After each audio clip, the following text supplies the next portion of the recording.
आप सभी की इच्छाओं को नमन। हमारे पास हजारों क्वेश्चन आए हैं जिनमें इच्छा के बारे में लोगों ने पूछा है। इच्छा क्या है? इच्छा कैसे उत्पन्न होती है? इच्छा काम कैसे करती है? इच्छा को पूरा कैसे किया जाता है? और इच्छा की परिभाषा क्या है? आत्मकथा क्या है? तो ये एक स्वाभाविक सी बात है। इच्छा हमारे जीवन से पहले ही शुरू हो जाती है। हमारे माँ बाप की इच्छा होती है कि हम एक बच्चा उत्पन्न करें। उनकी इच्छा के ज़रिए हमारी उत्पत्ति होती है। जब हम माँ के गर्भ में होते हैं तभी भी हमारी इच्छा हर तरीके की होती है। जैसे आपने देखा होगा, जब बच्चा पेट के अंदर होता है, औरत के पेट में होता है, अपनी माँ के पेट में होता है, तो वहाँ पर बच्चा मूवमेंट करता है। उसकी दौड़ने की, भागने की इच्छा होती है।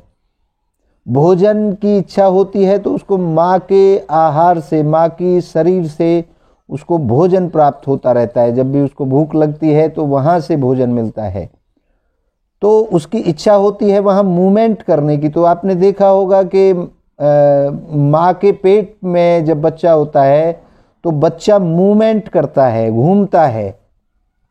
तो इच्छाएं तो हमारे जन्म से पहले इसलिए शुरू हो जाती हैं कि माँ बाप की जब इच्छा होती है कि हम एक बच्चा पैदा करें, तो हमारे लिए इच्छा शुरू हो गई हमारे माँ बाप की। और फिर हम गर्भ में आए, गर्भ में फिर हमारी इच्छाएं उत्पन्न होना शुरू हो जाती है। हम वहाँ पर अपना धीरे धीरे बड़ा होना शुरू हो जाते हैं। और एक समय ऐसा आता है, हमारी इच्छा होती है कि हम बाहर आएं, इस भूलोक पर आएं, इस दुनिया में कदम रखें। तो हिंदू धर्म के अंदर, सनातन धर्म के अंदर जो शास्त्रों में व्याख्यान है वो ये कहते हैं कि भगवान से, परमात्मा से, ईश्वर से, प्रकृति से जो बच्चा पेट के अंदर होता है वह प्रार्थना करता है कि परमात्मा मुझे बाहर निकालो इस छोटी सी दुनिया से। क्योंकि बहुत छोटा स्पेस होता है जिसमें हम पैदा होते हैं, जिसमें हमारा जन्म शुरुआत होती है। माँ का जो गर्भ होता है वो बहुत छोटी जगह होती है।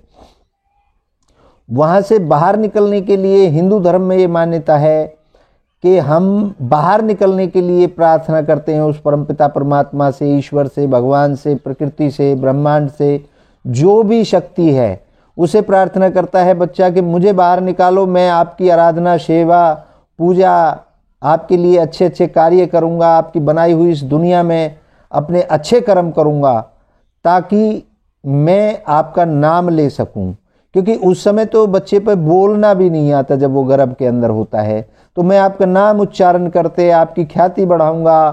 तो ऐसी प्रार्थना हिंदू धर्म में मान्यता है कि बच्चा जब पेट के अंदर होता है तो वो ऐसी इच्छा व्यक्त करता है। जब बच्चे का जन्म होता है तो कितनी इच्छाएं उस बच्चे के साथ जुड़ जाती हैं। माँ बड़ी खुश होती है, पिताजी खुश होता है, उनके जानकार, रिश्तेदार, उनके दोस्त, वो सब अलग अलग इच्छाएं लेके बैठे हैं। बल्कि माँ बाप तो, रिश्तेदार तो जब बच्चा पेट के अंदर ही होता है तभी अपनी अपनी इच्छाएं बनाते हैं। माँ कहती है कि मेरी बेटी हो, बाप कहता है मेरा बेटा हो, दादा दादी जो रिश्तेदार हैं वो सब अपनी अपनी इच्छाएं व्यक्त करते हैं, अपनी अपनी इच्छाएं लेकर के बैठे होते हैं कि ये बच्चा अच्छे से स्वस्थ हो, साधारण तरीके से हो जाए, किसी भी ऐसी कठिनाई ना आए इसके जन्म में। तो ये सारी इच्छाएं बाहरी जो लोग हैं, जो उसके इर्द गिर्द हैं, जो उसके जानकार हैं, जिस बच्चे का जन्म होने वाला है, तो उनकी सबकी इच्छाएं वहाँ पर होती हैं। अब हम देखते हैं इच्छा बदलती कैसे है। इच्छा बदलती ऐसे है कि जब बच्चे का जन्म हो रहा है, जब वो नॉर्मल डिलीवरी नहीं हो रही है, तो फिर उस समय घर वालों की, परिवार की इच्छा बदल जाती है कि इसका ऑपरेशन करें या ना करें। डॉक्टरों की इच्छा होती है ऑपरेशन कराया जाए, लेकिन उनके परिवार वालों की होती है नॉर्मल डिलीवरी हो जाए। तो उसमें भी इच्छाओं का बदलाव होता है। तो खैर, अब जब बच्चे का जन्म हो गया तो उस बच्चे की इच्छाएं शुरू हो जाती हैं इस भूलोक पर, इस प्रकृति पर जन्म लेने के बाद। जब वो जन्म लेता है तो उसकी इच्छाएं शुरू हो जाती हैं। वो बोलने की इच्छा करता है, वो चलने की इच्छा करता है, वो देखने की इच्छा करता है, वो सुनने की इच्छा करता है। तो फिर इस दुनिया में उसको अलग अलग तरीके की आवाज़ें सुनती हैं। पहली बार वो आवाज़ें सुनता है, फिर वो देखना शुरू करता है, तो पहली बार वो देखता है किसी चीज़ को। उसके बाद में वो स्वाद चखता है, अपना मुंह से वो अपना खाना लेता है, क्योंकि जब तक वो पेट के अंदर था तो उसकी नाभि से उसको खाना मिल रहा था। अब उसका जो टेस्ट है, उसकी जो जीभ है, उससे उसको, उसके मुंह से उसको खाना शुरू होता है। तो इच्छाएं टेस्ट की डेवलप होती हैं, इच्छाएं सुनने की डेवलप होती हैं, इच्छाएं आपके देखने की डेवलप होती हैं, और इच्छाएं सोचने की डेवलप होती है। जब ये इच्छाएं डेवलप होती हैं तो फिर इनकी शुरुआत होती है। तो जब वो एक चीज़ देखता है बार बार, तो फिर उसके बाद में वो बोर हो जाता है तो दूसरी चीज़ देखना चाहता है। एक बात अगर वो बार बार सुनता है तो फिर उसकी इच्छा होती है मैं दूसरी बात सुनूं। एक बार बोलने की शुरुआत करता है तो वो एक बार एक शब्द बोलता है, फिर वो दूसरा शब्द बोलने की कोशिश करता है।